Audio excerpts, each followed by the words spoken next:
अस्सलाम वालेकुम दोस्तों, जैसा कि आप जानते हैं कि सारी दुनिया कोरोना वायरस की लपेट में आ चुकी है। हर कारोबार इसकी लपेट में आ चुका है। दुनिया का सारा निज़ाम दरम बरम हो चुका है और दुनिया का हर मुल्क इससे निजात हासिल करने की कोशिश में लगा हुआ है। कोरोना वायरस के बारे में बहुत सारी प्रिडिक्शंस पेश की जाती हैं कि ये इस मुल्क से फैला या फिर इस जानवर से फैला, लेकिन साइंटिस्ट अभी ज़्यादा इस चीज़ पर फोकस कर रहे हैं कि किसी ना किसी तरह इसका इलाज ढूंढ लिया जाए। आज हम बात करेंगे कि कोरोना वायरस की वैक्सीन तैयार होने में कितना टाइम लगेगी। बात को थोड़ा और अच्छी तरह समझने के लिए चलिए नज़र डालते हैं आज से आए गए पहले कुछ वायरसेस के बारे में और उनकी वैक्सीन किस तरह तैयार हुई। तो हम बात करें अगर small pox, TB, Spanish flu या फिर पोलियो, इन वायरस ने मिलियंस की तादाद में लोगों की जान ली। क्योंकि वैक्सीन तैयार करने का अमल एक बहुत ही पेचीदा अमल है, इसके लिए हमें बहुत सारा टाइम और पैसा भी दरकार होता है। लकीली कोरोना वायरस की वैक्सीन पहले वायरसेस की निस्बत बहुत ही कम अरसे में तैयार कर ली जाएगी और साइंटिस्ट का कहना है कि अगर ये वैक्सीन तैयार की गई तो ये दुनिया की हिस्ट्री की सबसे तेज़ तरीन तैयार की जाने वाली वैक्सीन होगी। लेकिन इसके बावजूद साइंटिस्ट ने ये प्रेडिक्ट किया है कि इसकी वैक्सीन को तैयार करने के लिए 12 से 18 महीने दरकार होंगे। अगर इस टाइम में कोरोना वायरस के लिए वैक्सीन तैयार कर ली गई तो ये साइंसी तारीख का एक मौजज़ा होगा।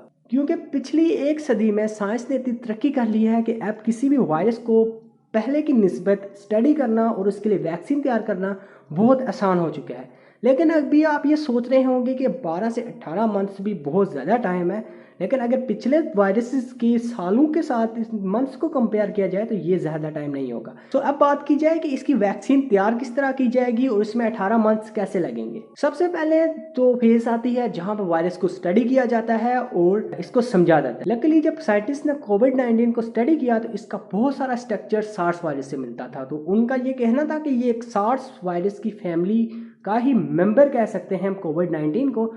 इसका बहुत सारा स्ट्रक्चर तो ऑलरेडी ही स्टडी हो चुका था, लेकिन फिर भी अभी भी इसके बारे में स्टडी करना बहुत कुछ बाकी है।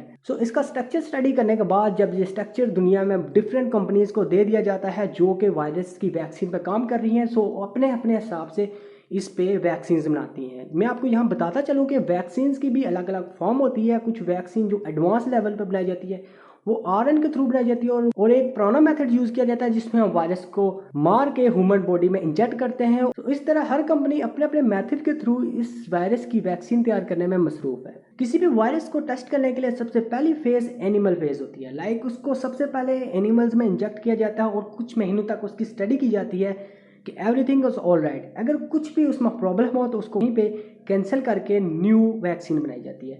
लेकिन मौजूदा हालात को देखते हुए साइंटिस्ट ने एनिमल्स पे वैक्सीन ट्राई करने की बजाय डायरेक्टली ह्यूमन पे ट्राई किया। इसमें वैक्सीन को कुछ हेल्थी वॉलंटियर्स पे इंजेक्ट किया जाता है और फिर साइंटिस्ट कुछ महीनों तक वैक्सीन को स्टडी करते हैं कि ये किसी किस्म का भी साइड इफेक्ट ना छोड़ रही हो इंसानों में। क्योंकि इस फेज में कोरोना वायरस को बहुत ही बारीकी से और इसकी हर डिटेल को स्टडी किया जाता है, क्योंकि छोटी सी गलती बहुत बड़े पैमाने पर तबाही का सबब बन सकती है। सेकंड फेज में वैक्सीन को हज़ारों की तादाद में लोगों को दिया जाता है और इसको स्टडी किया जाता है। ये फेज कुछ महीनों का नहीं बल्कि इसमें कुछ सालों लग जाते थे। आज से पहले जो वैक्सीन बनाई गई उसमें वैक्सीन कुछ चंद हज़ार इन्फेक्टेड पेशेंट्स को दी गई और सालों तक उसकी स्टडी की गई। कुछ सालों के बाद जब वैक्सीन की हर एक डिटेल को स्टडी कर लिया जाता है कि इसका कोई साइड इफेक्ट नहीं है, इसके बाद वैक्सीन को WHO से अप्रूवल मिलता है और इसको मिलियंस ऑफ डोजेस बनाए जाते हैं और दुनिया में इसे डिस्ट्रीब्यूट कर दिया जाता है। कोरोना वायरस के केस में अगर 18 मंथ्स के बाद वैक्सीन तैयार भी कर ली जाती है, उसके बाद भी टाइम हमें दरकार होगा, क्योंकि हमें बिलियंस ऑफ डोजेस चाहिए होंगे। इसके पूरी दुनिया में इस वायरस का असर हो चुका है और ये वैक्सीन हर एक कंट्री को डिस्ट्रीब्यूट करनी पड़ेगी, जो कि एक अलग से ही साइंटिस्ट के लिए चैलेंज है।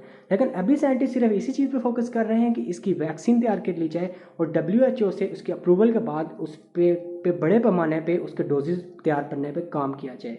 आई होप कि आपको ये वीडियो पसंद आई होगी। अगर आपको पसंद आए तो please subscribe my channel, video को लाइक करें और अगर आपको कोई क्वेश्चन है तो लाजमी कमेंट में पूछें। तब तक के लिए अल्लाह हाफिज़।